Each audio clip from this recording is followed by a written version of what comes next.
नमस्कार। ज्योतिष शास्त्र में श्रद्धा और विश्वास रखने वाले सभी जातकों का पारलौकिक जगत चैनल में बहुत बहुत स्वागत है। आज के इस वीडियो में हम बात करेंगे मेष राशि के जातकों की कुंडली में सितंबर 2022 में बनने वाले गज केसरी राजयोग के बारे में। मैं आपको ये भी बताऊंगा कि ये राजयोग आपकी कुंडली में किन किन डेट्स पर बनेगा और किन किन भाव में बन रहा है, ताकि आप उसी के अनुसार अपनी प्लानिंग कर सकें।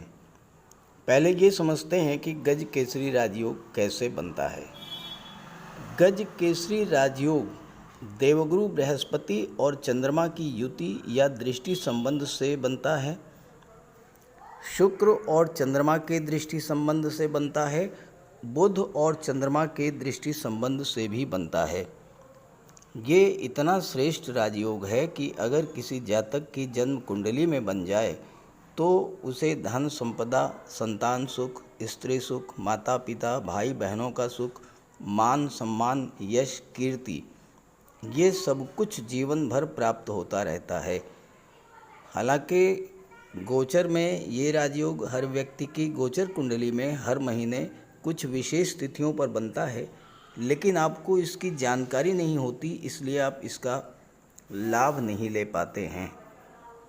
ये राजयोग इतना श्रेष्ठ होता है कि इस राजयोग के दौरान किसी भी शुभ कार्य की शुरुआत की जाए, जैसे कि आपको कोई प्रॉपर्टी खरीदनी हो, शेयर या गोल्ड में निवेश करना हो, मकान बनवाना हो, वाहन खरीदना हो, किसी जॉब के लिए अप्लाई करना हो, किसी सरकारी योजना से लाभ लेना हो, शादी ब्याह के रिश्ते तय करने हो, विदेश जाना हो, नए व्यापार व्यवसाय की शुरुआत करनी हो, यात्रा देशाटन पर जाना हो, कोई धार्मिक या मांगलिक आयोजन करना हो या इस तरह का और भी कोई शुभ कार्य, अगर आप इस राजयोग के दौरान उस कार्य की शुरुआत करते हैं तो उसमें सफलता और लाभ के प्रबल योग बनते हैं। यहाँ एक बात और कहना चाहूँगा कि अच्छे समय का इंतज़ार करने से बेहतर है कि वर्तमान को ही अच्छा बना लिया जाए। साथ ही जब भी आपके जीवन में शुभ समय आए, शुभ योग बने, तो उसका पूरा लाभ उठाएं। यहाँ एक बात मैं आपसे शेयर करना चाहता हूँ। 24 घंटे में 1.5 घंटे के लिए राहु काल होता है, और राहु काल में आप किसी भी कार्य की शुरुआत करके देखिए, वह कार्य कभी भी सिद्ध नहीं होगा। और अगर किसी तरह से वह कार्य पूरा भी हो गया तो कार्य के पूरा होने में इतनी परेशानियां आपके सामने आएंगी कि आपको ये लगेगा कि आपने उस कार्य को शुरू ही ना किया होता तो ज़्यादा अच्छा होता। जबकि इसके विपरीत गज केसरी राजयोग के दौरान किसी भी कार्य की शुरुआत की जाए तो वह कार्य बिना किसी विघ्न बाधा के पूर्ण होता है, उसमें लाभ और सफलता के प्रबल योग बनते हैं। तो इसी उद्देश्य से ये वीडियो अपलोड कर रहा हूँ, ताकि आपको शुभ समय की, शुभ मुहूर्त की जानकारी हो सके, आप शुभ समय पर शुभ कार्यों की शुरुआत करें और उसका पूरा लाभ प्राप्त करें। वीडियो के अंत में मैं आपको देवगुरु बृहस्पति के उपाय भी बताऊंगा। तो चलिए वीडियो शुरू करते हैं। मेष राशि के जातकों के लग्न के स्वामी हैं मंगल, जो कि मंगल धन के भाव में गोचर कर रहे हैं और अष्टम भाव के स्वामी हैं। अष्टम भाव के स्वामी होकर के धन के भाव में गोचर कर रहे हैं, तो आपको अचानक से धन की प्राप्ति करा देंगे। गुप्त धन की प्राप्ति होगी, लॉटरी से, शेयर से, किसी पैतृक संपत्ति से, इंश्योरेंस के क्षेत्र से या ससुराल पक्ष से आपको अचानक से धन की प्राप्ति होगी। ग्रहों की स्थितियां आपके लिए सितंबर के महीने में बहुत ही श्रेष्ठ हैं। देवगुरु कुंडली के 12वें भाव में विपरीत राजयोग बना रहे हैं, बुध 6ठे भाव में विपरीत राजयोग बना रहे हैं, शुक्र का गोचर 24 सितंबर तक पंचम भाव में है और उसके बाद 24 सितंबर से 18 अक्टूबर तक शुक्र 6ठे भाव में गोचर करेंगे। यहाँ पर शुक्र नीच भंग राजयोग बनाएंगे और बुध के साथ लक्ष्मी नारायण योग बनाएंगे। तो इस तरह से सितंबर में ग्रह स्थितियाँ बहुत ही बेहतर हैं, आपके पक्ष में हैं। अब यूँ तो पूरा सितंबर महीना ही बहुत अच्छा है, लेकिन कुछ विशेष तिथियां हैं जिन पर आपको विशेष लाभ मिलेगा। तो उनके बारे में बात कर लेते हैं। पहली डेट है 2 सितंबर। 2 सितंबर को शाम 5:56 पर चंद्रमा का गोचर वृश्चिक राशि में होगा, मंगल की राशि में, और कुंडली के अष्टम भाव में चंद्रमा गोचर करेंगे। देवगुरु की दृष्टि चंद्रमा पर पड़ेगी। हालांकि अष्टम भाव में गज केसरी राजयोग नहीं बनता है, लेकिन देवगुरु की दृष्टि पड़ने से अष्टम भाव के प्रभाव में तो वृद्धि होगी। चूँकि अष्टम भाव के स्वामी मंगल हैं और मंगल हैं चिकित्सा और सर्जरी के कारक, और देवगुरु 12वें भाव में विदेश भाव में राजयोग बना रहे हैं और देवगुरु मंगल के परम मित्र हैं, तो ऐसे में जो जातक चिकित्सा और सर्जरी में उच्च शिक्षा के लिए विदेश जाना चाहते हैं उनके लिए बहुत बेहतर समय रहेगा 2 सितंबर का। 2 सितंबर 5:56 से अगले 54 घंटों तक, यानी 3 सितंबर और 4 सितंबर। अष्टम भाव में चंद्रमा के गोचर से और देवगुरु की दृष्टि पड़ने से किसी पुरानी स्वास्थ्य संबंधी समस्या से आपको मुक्ति मिलेगी। खास करके ब्लड संबंधी कोई समस्या थी, कोई रोग था, तो उससे राहत मिल सकती है। हो सकता है आपको कोई अच्छा चिकित्सक मिल जाए, या फिर योगा, ध्यान, प्राणायाम में आपकी रुचि बढ़ेगी और इससे आपके स्वास्थ्य में सुधार देखने को मिलेगा। अचानक से धन की प्राप्ति के तो प्रबल योग हैं। ससुराल से संबंध अगर खराब हो गए थे तो उनको सुधारने का ही अच्छा समय है। बीमा, शेयर ब्रोकर या कमीशन का कार्य आप शुरू कर सकते हैं। और चूंकि अष्टम भाव भूमि के नीचे के पदार्थों का होता है, आप कंस्ट्रक्शन मटेरियल के होलसेल डीलर या रिटेल डीलरशिप का कार्य शुरू कर सकते हैं। गैस एजेंसी का कार्य शुरू कर सकते हैं। कोयला, मेटल या ट्रांसपोर्ट का कार्य भी आप शुरू करेंगे तो आपको विशेष लाभ देखने को मिलेगा। 2 सितंबर के बाद जो अगली डेट है वह है 8 सितंबर।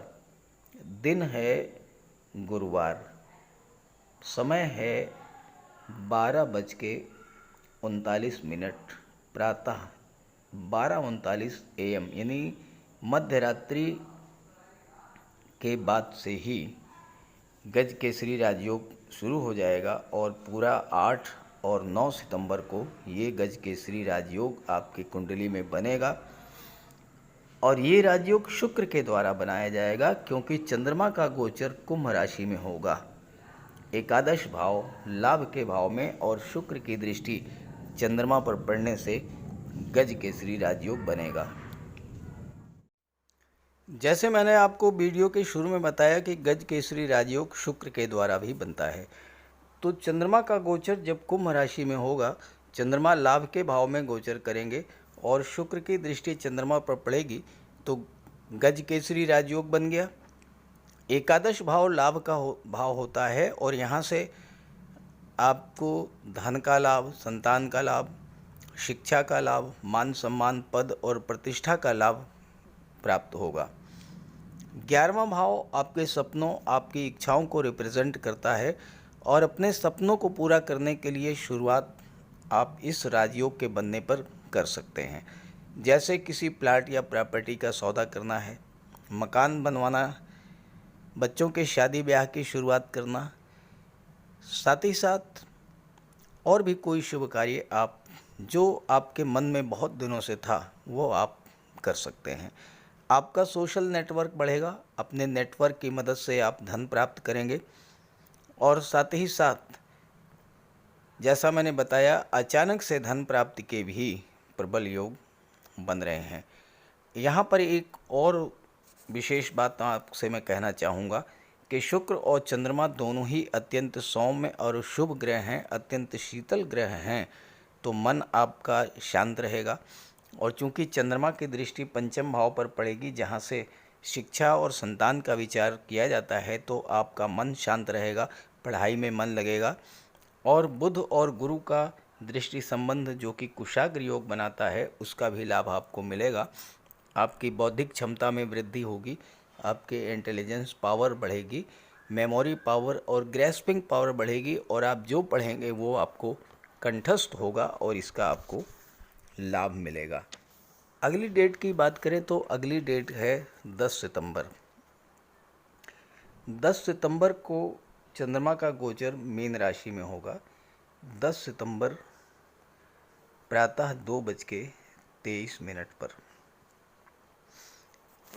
चंद्रमा 12वें भाव में गोचर करेंगे। अब यहाँ पर देवगुरु और युति और चंद्रमा की युति बनेगी, बुध की दृष्टि पड़ेगी। 10 सितंबर को शुक्र पंचम भाव में ही रहेंगे, तो बुध की दृष्टि पड़ेगी और गुरु और चंद्रमा की युति बनेगी। तो हालांकि राजयोग तो नहीं बनेगा, लेकिन इस योग का फल तो मिलेगा। और चूंकि 12वां भाव विदेश का होता है, तो विदेश से संबंधी किसी कार्य की शुरुआत आप इस योग के बनने पर कर सकते हैं। विदेश से धन भी प्राप्त होगा, विदेश में उच्च शिक्षा के लिए जा सकते हैं, विदेशी व्यापार से आपको लाभ हो सकता है। और साथ ही साथ चूँकि 12वां भाव धर्म, अध्यात्म और मोक्ष का भी होता है, तो आपकी रुचि धर्म कर्म में बढ़ेगी, ईश्वर में आस्था बढ़ेगी और इन सब चीज़ों का आपको लाभ प्राप्त होगा। 10 सितंबर के बाद जो अगली डेट है वह है 20 सितंबर। 20 सितंबर को चंद्रमा का गोचर कर्क राशि में होगा, कुंडली के चतुर्थ भाव सुख भाव में। समय है 2:24 बाद दोपहर 2:24 PM। देवगुरु की दृष्टि चंद्रमा पर पड़ेगी और चतुर्थ भाव में सुख के भाव में चंद्रमा का गोचर हो और देवगुरु की दृष्टि पड़े तो इससे बेहतर स्थिति हो ही नहीं सकती। चौथा भाव जो होता है वो भौतिक सुखों का होता है, प्रॉपर्टी का होता है, वाहन का होता है, ज़मीन जायदाद का होता है, माता का होता है। प्रॉपर्टी खरीदने और बेचने का अत्यंत शुभ मुहूर्त है। किसी प्लाट या मकान को खरीदने का सौदा आप कर सकते हैं। साथ ही साथ आप वाहन भी क्रय कर सकते हैं, चूँकि दशम भाव में शनि का गोचर है और शनि की दृष्टि चतुर्थ भाव पर पड़ रही है, तो आप 4 व्हीलर या 2 व्हीलर खरीद सकते हैं। पुराना वाहन बेच करके नया वाहन भी आप क्रय कर सकते हैं। परिवार के लिए कुछ करना चाहते हैं तो वो आप कर सकते हैं। घर परिवार की सुख सुविधा के साधन आप क्रय कर सकते हैं। समाज के प्रतिष्ठित और गणमान्य व्यक्तियों से संबंध बनाने का भी ये बेहतर समय है। शासन सत्ता, राजनीति में उच्च पदों पर बैठे हुए व्यक्तियों से आपके संपर्क प्रगाढ़ होंगे और इसका आपको लाभ मिलेगा। माता के स्वास्थ्य में भी सुधार होगा। भाई बहनों से भी संबंध सुधारने का बेहतर समय है। मन आपका शांत रहेगा, मानसिक तनाव दूर होगा, रिश्तों में मधुरता आएगी। 20 सितंबर के बाद जो अगली डेट है वह है 25 सितंबर। 25 सितंबर को चंद्रमा का गोचर कन्या राशि में होगा। 25 सितंबर और समय है 11:22 प्रातः 11:22 AM। चंद्रमा का गोचर कन्या राशि में होगा। यहाँ पर बुध और शुक्र की युति बनेगी और देवगुरु की दृष्टि भी पड़ेगी चंद्रमा पर।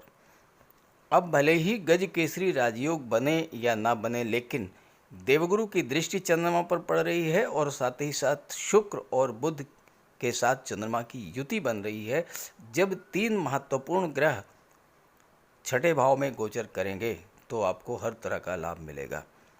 शुक्र छठे भाव में गोचर करते हुए सप्तम भाव के स्वामी हैं। सप्तम भाव विवाह का होता है, लव रिलेशन का होता है, पार्टनरशिप का होता है। और यहाँ जो शुक्र का गोचर है, शुक्र नीच भंग राजयोग बना रहे हैं, तो दाम्पत्य जीवन में बहुत मधुरता आएगी, रिश्ते प्रगाढ़ होंगे।